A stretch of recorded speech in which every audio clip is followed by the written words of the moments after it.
nous c'est un projet, il y en a certains qui ont déjà eu l'occasion de tester notre jeu.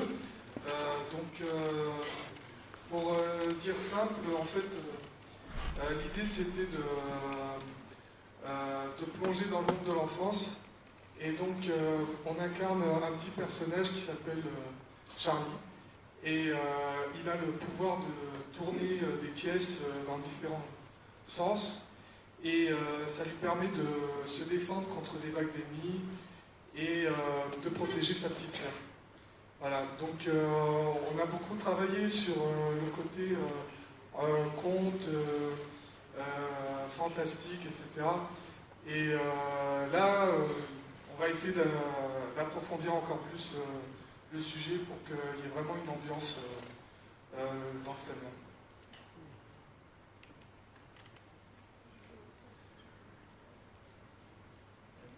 Voilà, donc...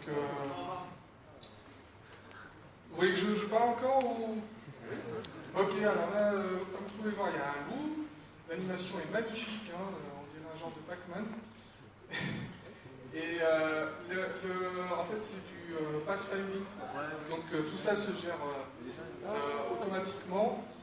Et dès que le loup vous attrape, vous êtes mort.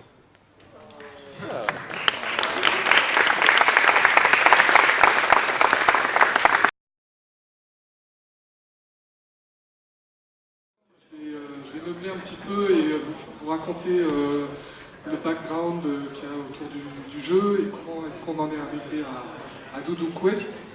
Donc au départ l'idée c'était de créer un jeu qui fait référence au monde du conte de fées, de la magie, de la fantaisie.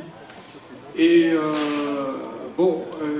étant donné que mes qualités de graphiste sont ce qu'elles sont, ça a plus donné une ambiance un peu strange, un peu voilà, qui collait pas vraiment avec ce qu'on voulait. Donc voilà, Doudou Quest, c'est un jeu où vous incarnez un petit garçon qui voit des monstres la nuit. Voilà, on voit là le monstre sur la droite.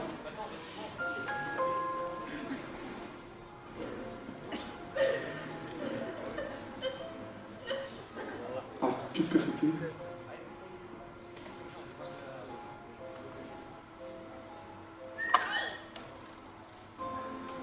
Où sont mes doudous?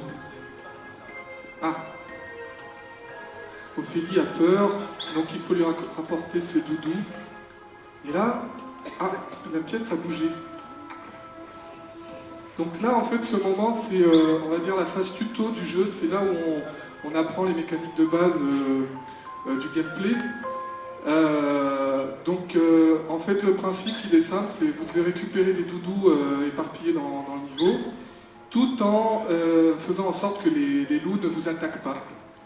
Et pour ce faire, vous avez un pouvoir qui vous permet de tourner les pièces.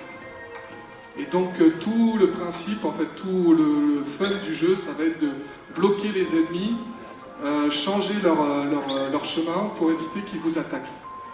Alors évidemment là c'est facile, c'est le début du jeu, mais plus ça va avancer, plus ça va être compliqué. Là, il y a 2 loups. Alors attention, Charlie, est-ce que tu vas t'en sortir?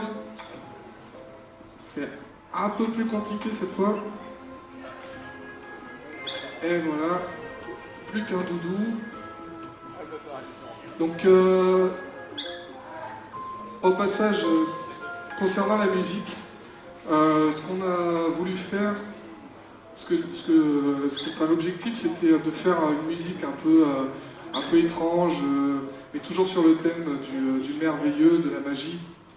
Donc, pour la petite anecdote, il devait y avoir un système de jour-nuit dans le jeu, avec des moments narratifs, etc. Bon, on n'a pas eu le temps de faire ça, donc on s'est axé sur le côté gameplay. Et sachant qu'il y a plusieurs mécaniques. Ouais, franchement bien joué. Voilà. Notamment la mécanique d'appeler sa petite sœur.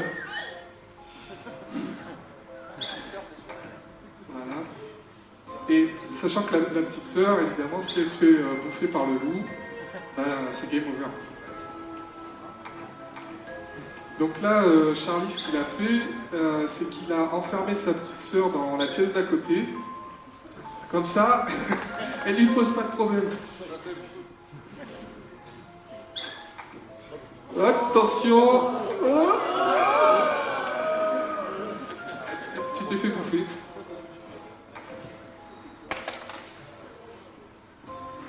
Donc là, c'est un autre niveau avec la petite sœur qui est un peu plus tricky cette fois.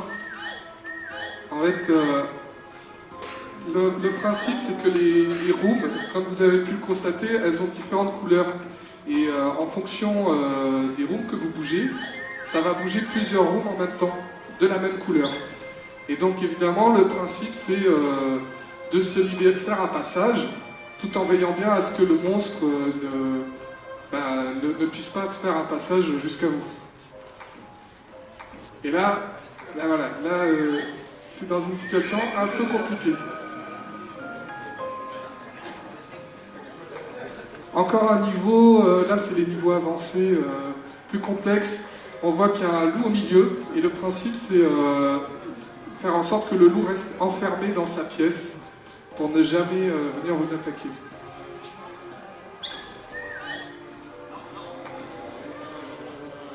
Alors attention, là t'en as un qui est rentré.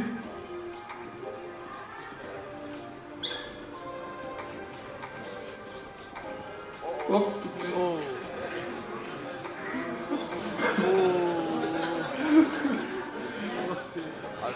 Oh là là là là. Ah, il s'en sort bien.